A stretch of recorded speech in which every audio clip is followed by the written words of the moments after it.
Oke, di video ini saya akan membahas cara pembuatan kuesioner dan analisisnya nanti serta hasilnya menggunakan aplikasi AppInfo. Namun, sebelum kita ke AppInfo, kita harus membuat rancangan kuesionernya. Nah, ini contoh rancangan kuesionernya. Saya akan membuat tentang pentingnya sarapan pada anak sekolah. Field or variable type ini bertujuan untuk jenis tulisannya nanti. Kalau label or title ini nantinya akan ada tulisan aja tanpa ada halaman untuk mengisi. Dan ini fontnya kalian nanti bisa edit di aplikasi AppInfo.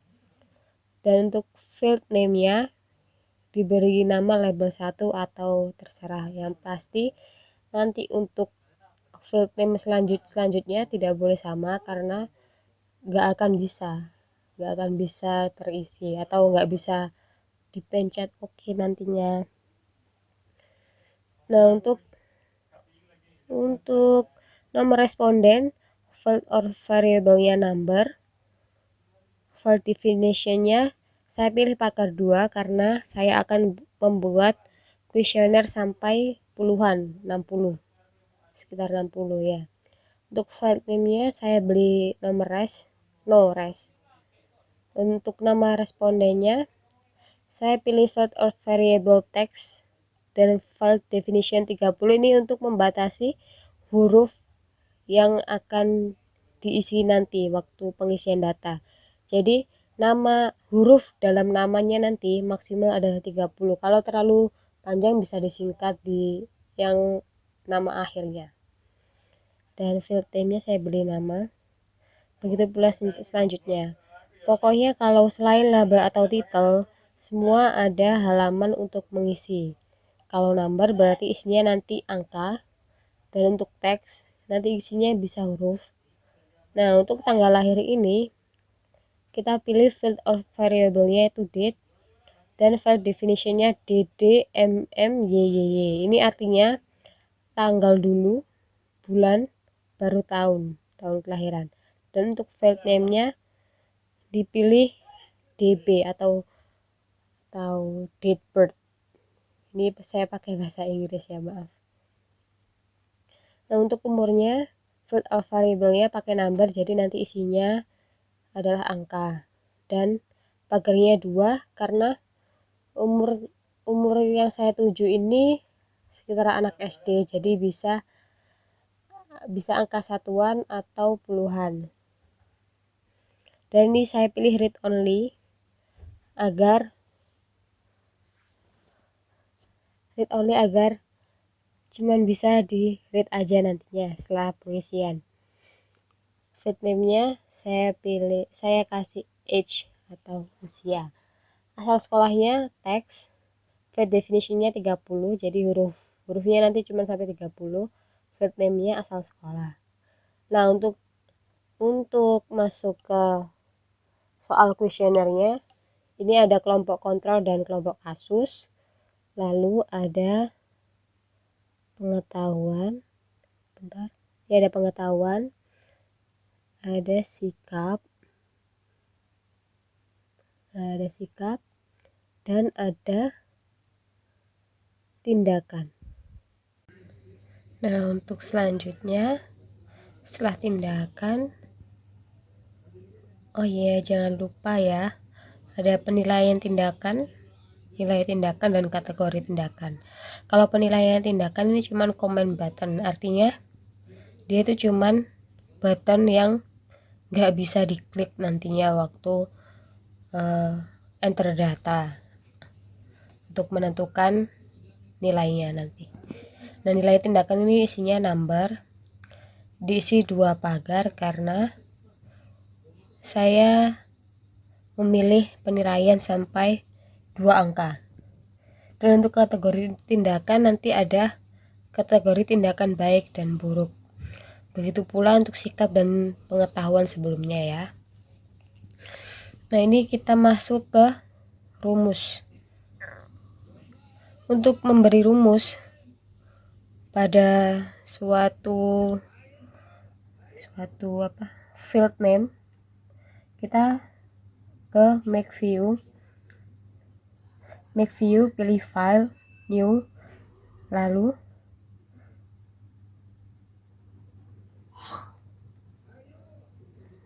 ini ya langkahnya.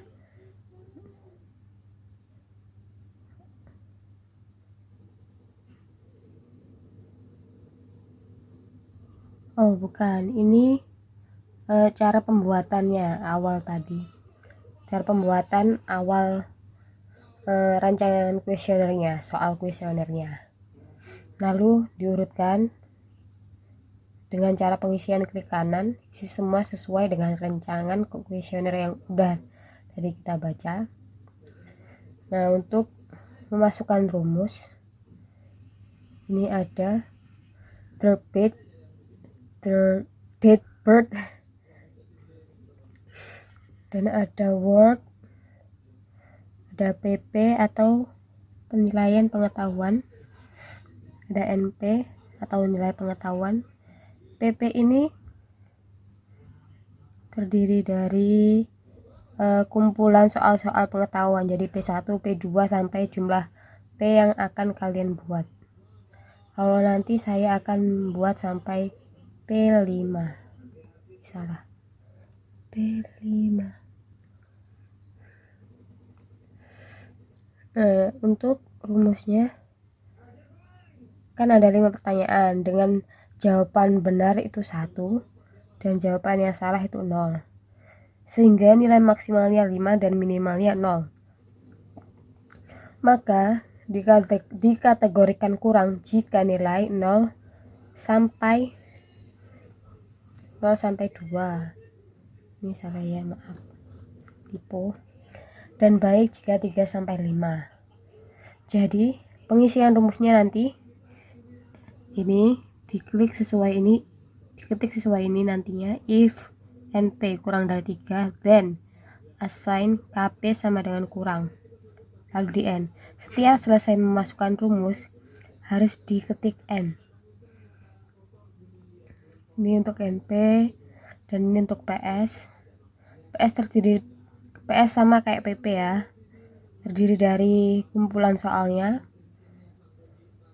Dan ini NS, ini kategorinya beda karena saya memberi penilaian minimal tuh 1 dan maksimal 3 tiap soal. Oke. Nanti kalian bisa buat nilai sesuai yang kalian mau, tapi juga perhatikan kategorinya. Jadi buat kategorinya juga. Nah, ini ada, setelah memasukkan rumus, kita mulai ke analisisnya nanti dengan cara list data dulu. List data apakah udah masuk semua. Oke, ini ya. Ini akan saya jelaskan lengkapnya nanti setelah ini. Nah, untuk langkah selanjutnya kita masuk ke aplikasi AppInfo. Aplikasi AppInfo yang saya gunakan tuh versi 3.5.4 yang bisa kalian unduh di Google secara gratis. Kita klik 2 kali. Setelah kalian download jangan lupa untuk diinstal. Setelah diinstal akan auto masuk ke desktop kalian. Kita klik 2 kali, akan muncul seperti ini. Oke, kita maximize dulu. Nah, untuk membuat kuesioner yaitu dengan klik make view,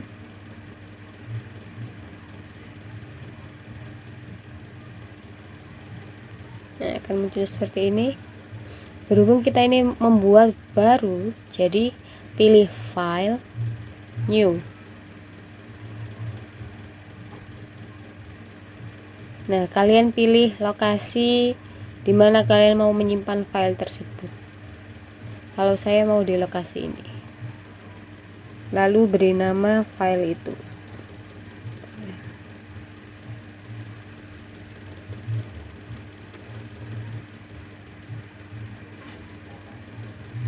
Nah, ini untuk penamaan yang ada di API infonya sendiri.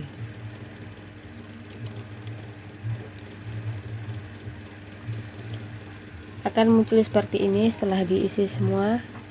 Right click on the page to create a field. Caranya yaitu klik kanan kursor kalian atau mouse kalian, lalu isi.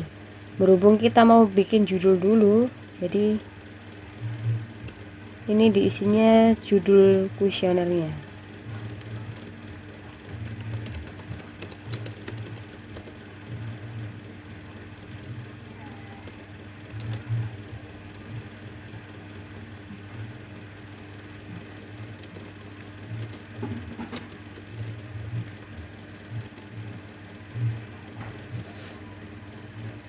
Font for prompt ini adalah untuk mengatur fontnya. Nah, ini kalau kalian mau pakai apa aja boleh, terserah, yang penting jelas dan bisa terbaca. Kalau saya mau pakai Times New Roman aja untuk amannya. Jangan lupa field name-nya, berhubung ini adalah label yang tidak memiliki halaman untuk mengisi jawaban, jadinya ini diberi nama label 1 sesuai dengan rancangan kuesioner yang kalian buat ya. Type-nya label or title, lalu klik OK. Nah, akan muncul seperti ini. Ini kalian klik 2 kali lalu geser-geser untuk memindahkan posisi yang kalian mau. Nah, untuk selanjutnya identitas diri.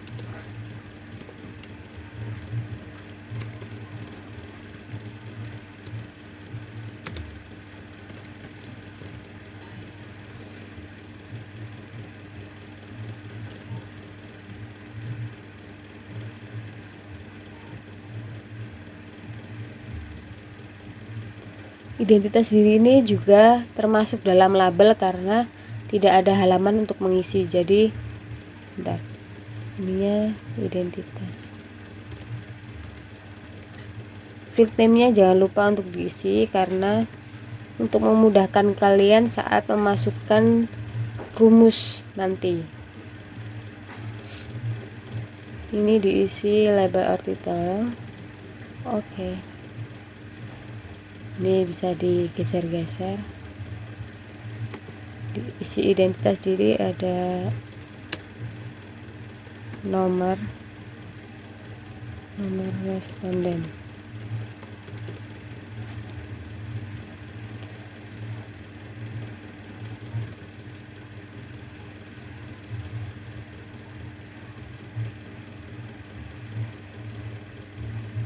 Nah, nomor responden ini merupakan angka. Oh, bentar, ini jangan lupa tuh di edit dulu yang field name, karena kalau enggak nanti bakal lupa. Type-nya akan number karena berupa angka nanti pengisiannya. Patternnya saya beri pagar 2 karena saya akan membuat jumlah respondennya sampai puluhan, sampai 60. Oke. Nah, akan muncul seperti ini. Akan muncul halaman untuk mengisi. Lalu klik kanan lagi, nama responden.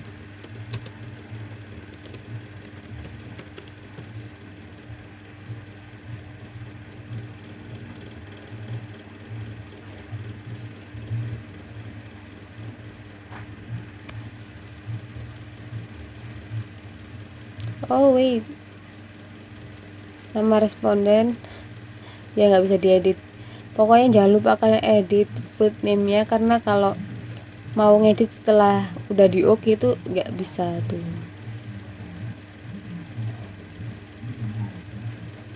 Bisa. Oh berarti aku yang maaf, ternyata bisa kawan. Size nya kita buat saya buat sampai 30. Jadi untuk hurufnya nanti paling banyak 30 huruf. Jika tidak cukup maka bisa disingkat namanya nanti. Oke. Berhubung ini nggak bisa dilurusin sebelah kirinya, jadi diluruskan awal kotaknya aja. Setelah nomor nama, nah tanggal lahir,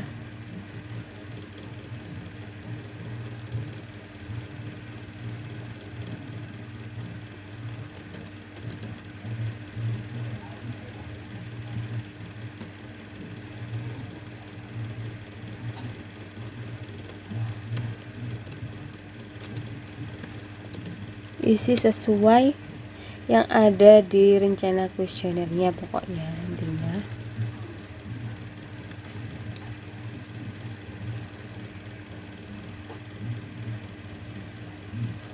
Ini jangan lupa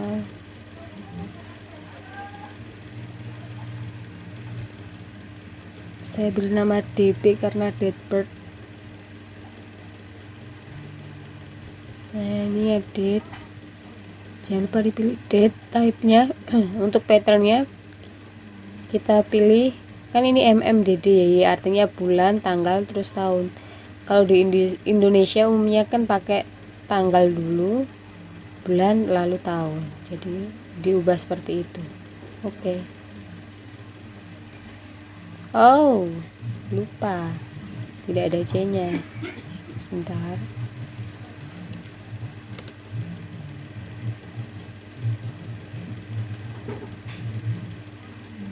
Pokoknya ya.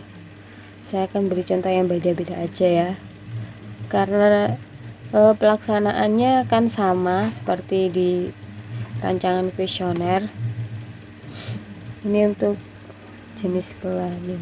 Jenis kelamin. Ini ya, kalian pilih teks, lalu legal value kayak seperti yang ada di rancangan kuesioner. Legal value, kodenya jenis kelamin. Oke. Create new, jenis kelaminnya itu laki-laki. Enter, perempuan. Oke. Jadi ada ini, ada anak panahnya, kalau ditekan akan muncul laki-laki dan perempuan. Bisa dipilih saat enter data nanti. Nah, untuk membuat kuesioner ini tidak harus langsung kalian selesaikan sekali buka. Jadi untuk menyimpannya tinggal Ctrl S atau save ini. Save ini berarti bisa udah ke save. Nah, saya akan tunjukkan kuesioner yang sudah selesai, yang sudah saya buat sebelumnya, sesuai dengan langkah-langkah yang ada di rancangan kuesioner. Kalau nge-close tinggal close ini.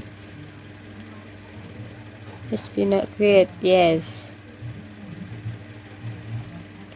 Nah, untuk membuka kembali data yang udah kalian simpan, pilih make view, pilih file, open. Nah, cari di mana file tersebut. Ini file yang udah selesai. Oke. Pentingnya sarapan pada anak sekolah. Nah, akan muncul seperti ini ya.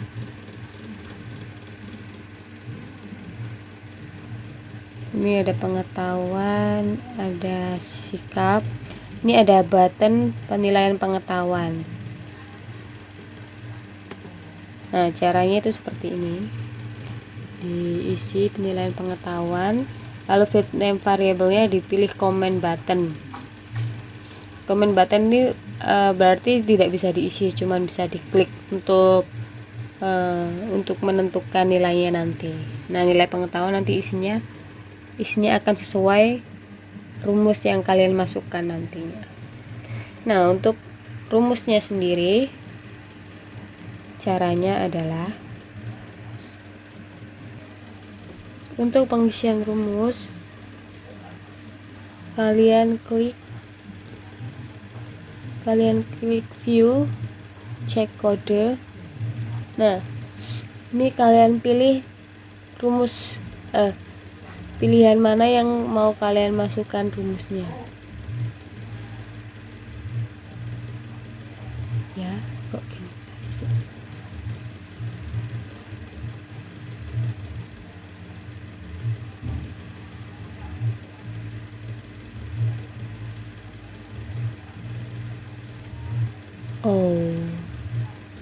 Jadi rumus yang bisa dimasukkan itu yaitu DateBird.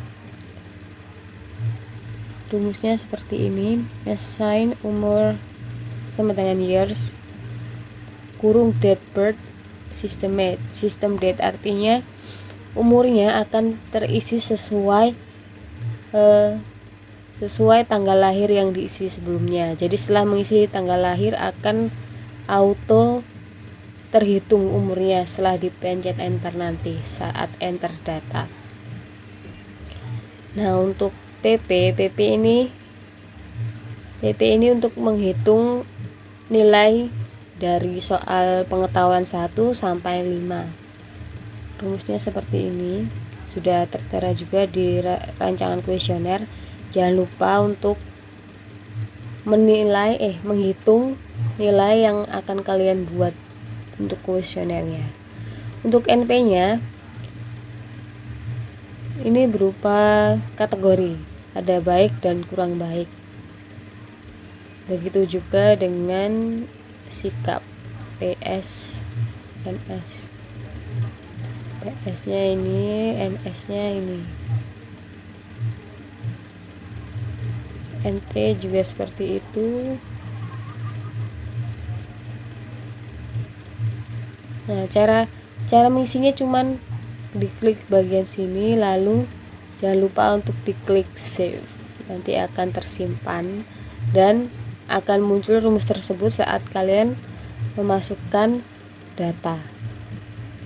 Ya, begitu cara memasukkan rumus. Mari kita ke bagian enter data. Nah, untuk enter data kalian close sebelumnya waktu masukkan rumus, lalu klik enter data. Untuk membuka file, klik file lalu open. Nah, pilih kuesioner mana yang mau kalian masukkan data. Langkah ini dilakukan saat kalian sudah mengumpulkan data-data responden.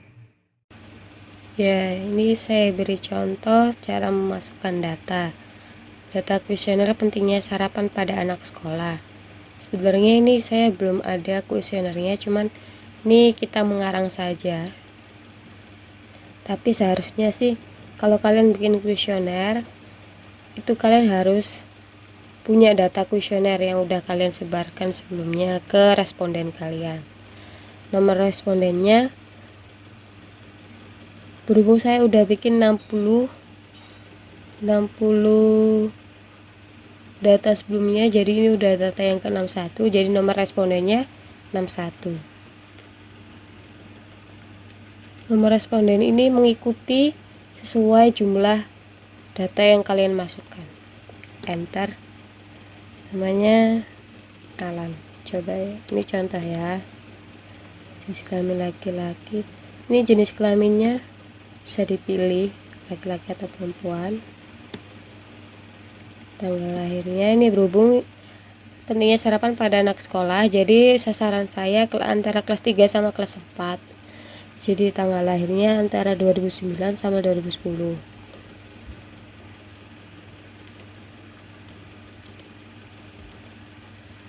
Nah, saat di enter udah auto umurnya, ini umurnya 11. Saya sekolahnya coba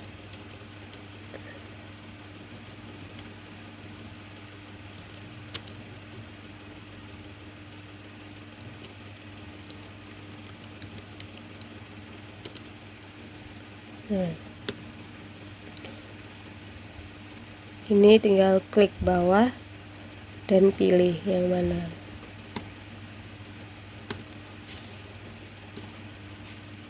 Ini bisa pilih tahu atau tidak tahu, terserah.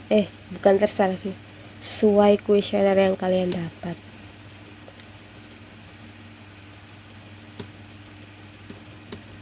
Nah, ini saya coba kasih contoh aja.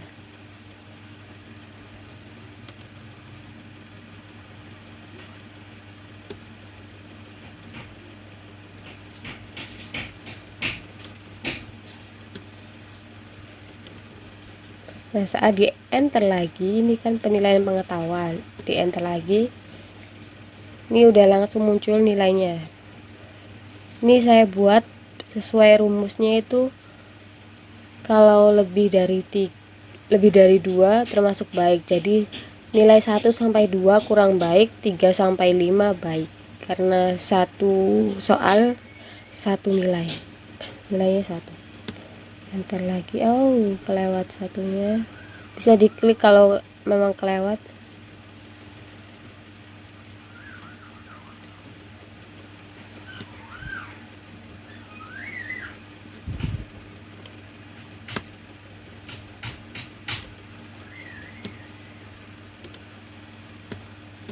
Nah, nih kalau ini 12 baik. Pokoknya ini keluarnya sesuai rumus yang kalian udah masukin sebelumnya.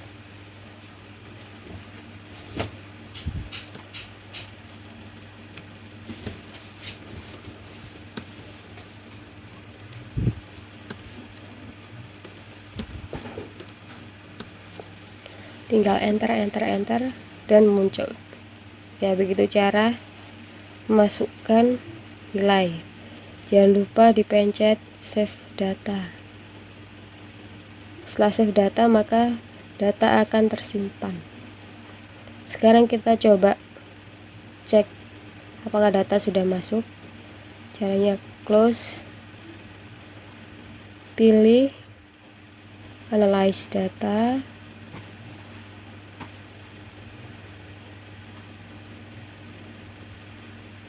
pilih read atau import. Nah, ini kalian klik kotak sini dan pilih di mana file tersebut disimpan. Kalian nyimpannya di mana? Salah.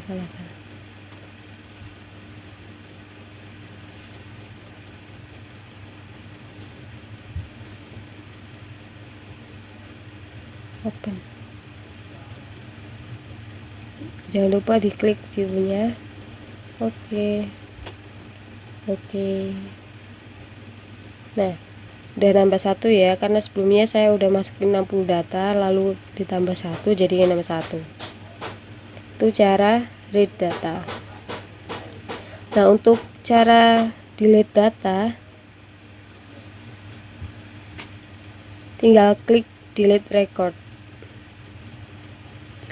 ini ya. Nah, ini ada pilihan permanent deletion atau mark for deletion.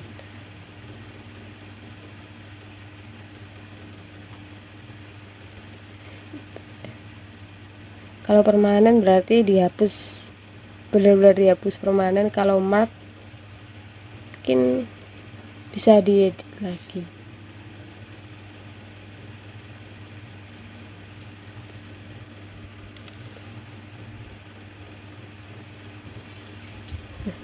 Coba kita pilih mark aja ya, karena saya nggak mau datanya kehapus. Jadi kalau kalian mau hapus permanen boleh.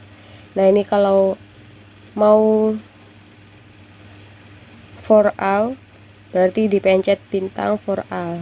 Kalau saya mau hapusnya 1 aja. Oke. delete 1. Oke. Terus coba exit. Begitu caranya. Tapi ini kok 61 ya? Sebentar.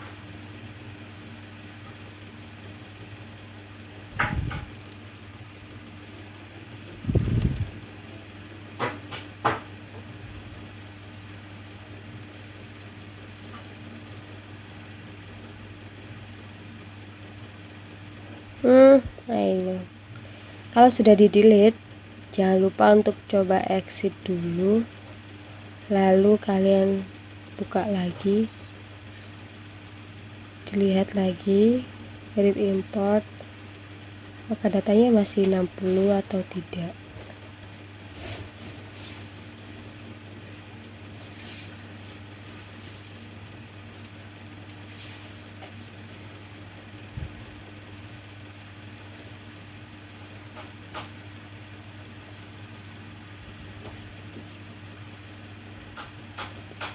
Nah, ini datanya 0 ya, karena udah dihapus. Tadi saya hapus semuanya, nggak jadi 1, jadi ya 0. Berarti kita berhasil menghapus datanya. Sudah klik exit. Oke, langkah selanjutnya yang akan kita lakukan adalah langkah list data. Jadi, setelah melakukan pengisian kuesioner, selanjutnya kita melakukan langkah list data untuk mengetahui hasil dari seluruh kuesioner yang telah kita isikan tadi. Caranya, pilih menu analis data, lalu lakukan read data.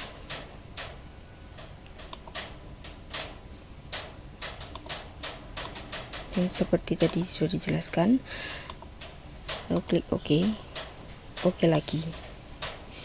Setelah itu, pada menu statistik ini kalian pilih list, centang all, setelah itu klik OK.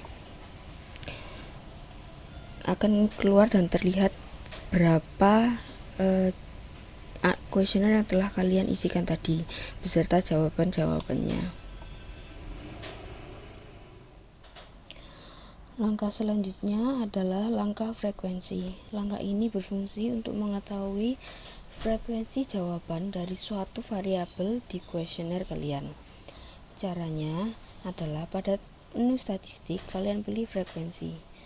Ingat ya, cara frekuensi ini kalian lakukan setelah melakukan list data tadi.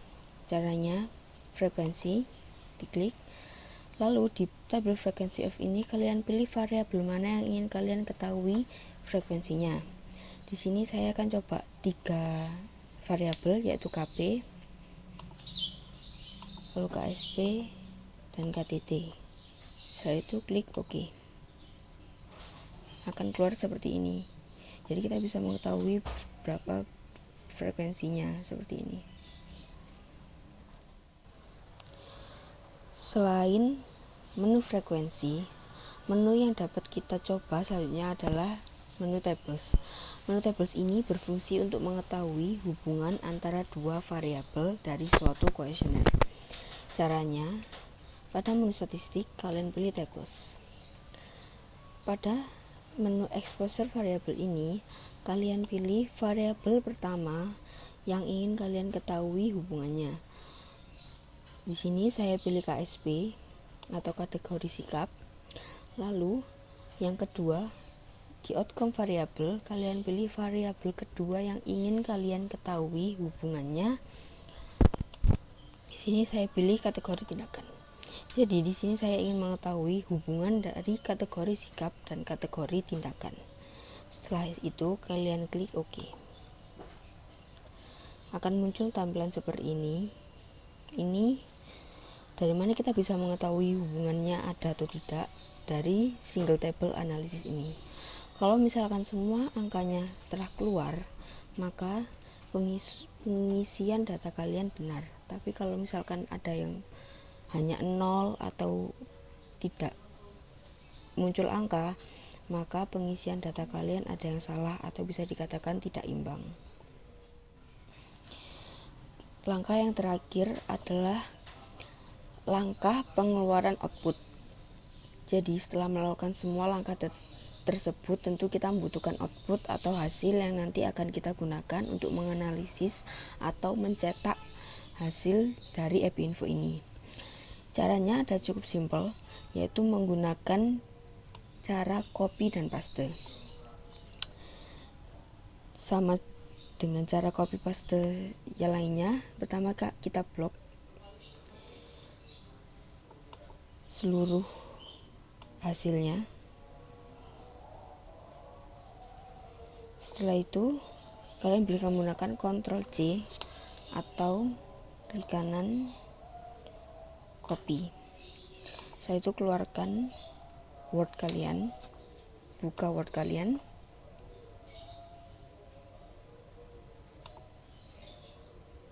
setelah itu Ctrl V atau klik kanan paste. Ini hasil dari Epinfo.